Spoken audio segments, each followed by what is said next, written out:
South Africa is days away from President Cyril Ramaphosa's 2026 State of the Nation address, with jobs, growth, crime, energy and cost of living dominating the public mood. Business will be listening closely for practical policy signals on investment confidence, infrastructure, regulation and how government intends to unlock real economic momentum. We join now by Kganki Matabane, CEO of Black Business Council, to unpack business expectations for Sona and what outcomes the private sector needs to see. Kganki, always good to speak to you. Now, if you had to pick the top 3 non-negotiables business needs from Sona this year, what are they and why? Good afternoon, Hugo, and good afternoon to the Newzroom Afrika viewers. Firstly, what we expect the president to do is to look at his promises for Sona for the past 5 or so years, and then give an update. Say, I've promised A, I've done A, I haven't done this, and I haven't done this. And then we've sort of done we've done an analysis of the past 3 years or so, and then look at the promises specifically for black business to try and check if the president was able to deliver on what he promised. And what we're getting into is a mixed bag with more non-deliverables than deliverables. And I think, just to emphasize for us as the Black Business Council, action is more important than speeches. As they say, actions speak louder than words. It's easier to go out there and promise, but it's much difficult for you to get all those type of things to be implemented. So maybe to give you a few, starting with the public procurement bill, in 2023, the president did promise that the public procurement bill will be speeded up. And mind you, we had been working on the public procurement bill for the past 15 years. Fortunately, the bill was signed in 2024 in July. And from July until now, what should have happened was the National Treasury was supposed to develop the regulations so that the act can be implemented. And unfortunately, besides the fact that the president did promise last year that the regulations would be speeded up, nothing has actually happened. So since July 2024 until now, the regulations are not in place. National Treasury is not even communicating, so we don't know what's happening.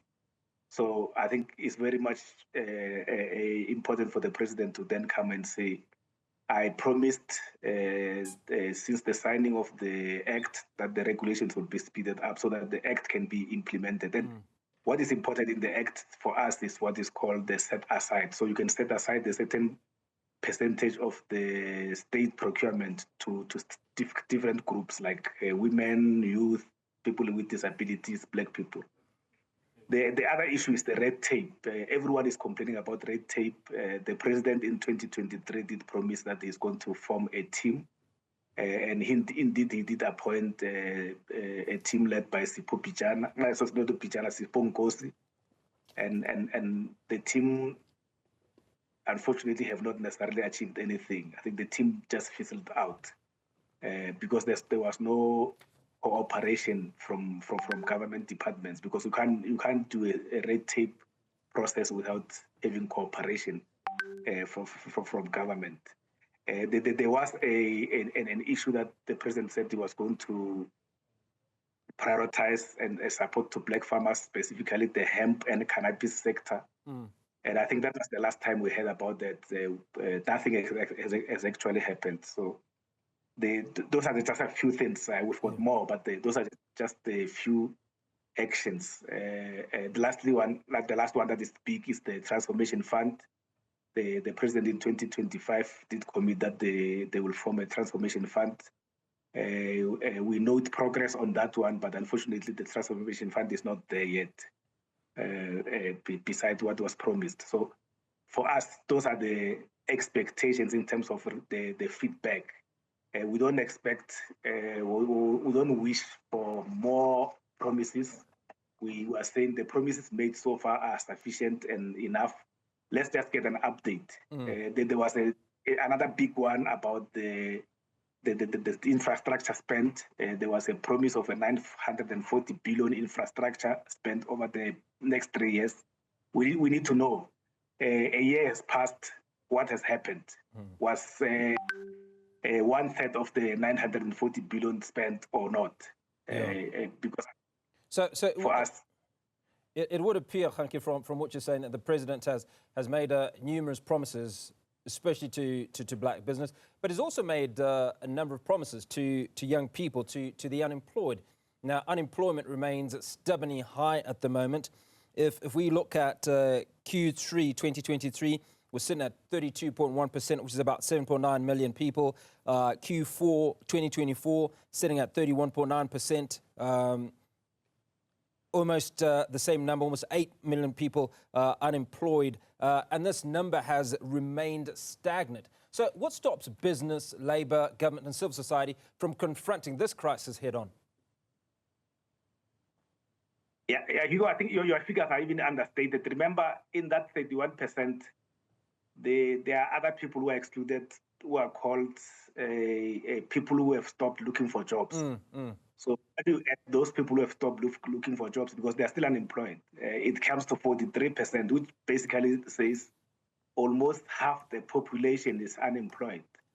And then that's a receipt for disaster. So the high crime rate that you see and other negative things that are happening in the country are mainly as a result of unemployment. The economy has not grown by more than 1%. So for us, I was saying, if we can implement what we have promised, that on its own can move the economic growth to 2 to 3%.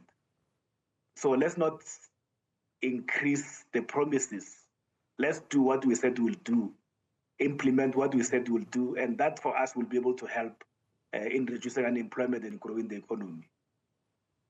Now something that obviously impacts a lot of business and potentially impacts investors speaks to crime. Now, how directly is crime affecting business investment and operations, and what should government commit to concretely? I mean, is it resources, is it leadership, is it targets?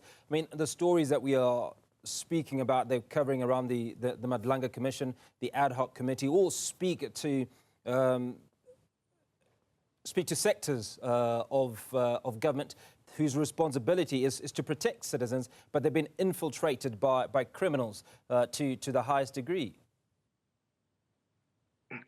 Yeah, what works to give confidence to the business communities when people are being held accountable. Hence, we've been very happy with the appointment of Advocate Motivi to the NPA because he has done extremely well at SIU.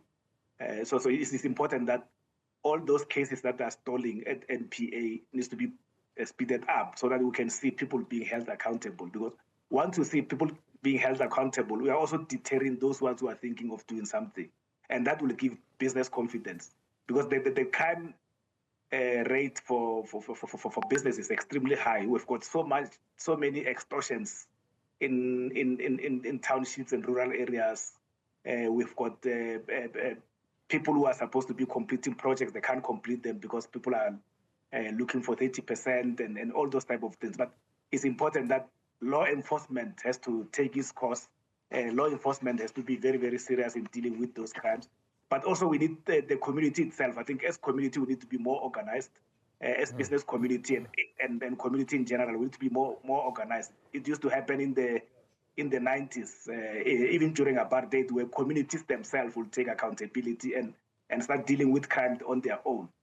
Because sometimes it's very difficult for police and law enforcement to be all over the place. But it's important that law enforcement must set examples by delivering and making sure that those who are found guilty are properly dealt with. So outside of the multiple promises that the president has made in the past, what are some of the successes? I mean, if we talk about energy and where South Africa was 3 years ago versus where we are now, there seems to be some progress. So beyond stabilizing supply, what does the business need on electricity pricing, grid access, embedded generation, and regulatory timelines? What you are saying about the energy is key because it basically shows that if you appoint competent people to positions, things will happen. The ESCOM now has got serious competent leadership, and it has been proven that competent leadership brings confidence, because now we were not even talking about load shedding. And again, we shouldn't even have spoken about load shedding in the beginning, because as a country, we should have electricity. We've got enough electricity installed. But the previous leadership decided to do whatever they were doing. So it's very important that we need to appoint for all the SOCs, all the state-owned enterprises. We need to hire people based on merit. We need to hire competent people. And we will start seeing things moving. We'll start to see a progress being made. And then there has been that progress, but I think the challenge now is that electricity is very expensive, or energy is very expensive for businesses. So a lot of other small businesses are struggling to afford, including even normal citizens. They're struggling to afford. But the challenge is that the more you make energy too expensive, you are sort of creating incentives for people to start doing illegal connections, because everyone wants energy, but they need to afford it, and they need to be able to access it. We've seen in the past few weeks the challenge with water infrastructure. It's very, very important that we need to get from the president, how is he going to resolve the water issues? Because what we've seen in Joburg is happening in other provinces, it's happening in other in other metros where there's not much focus on water. So it's very, very important that we need to come with a solution, and lasting solution, not the water tankers. We need to come and we need to implement the infrastructure. It's very, very important that we need to maintain the current infrastructure, but also expand the infrastructure, because the population is increasing. So those are some of the expectations that we're looking forward to in the coming week.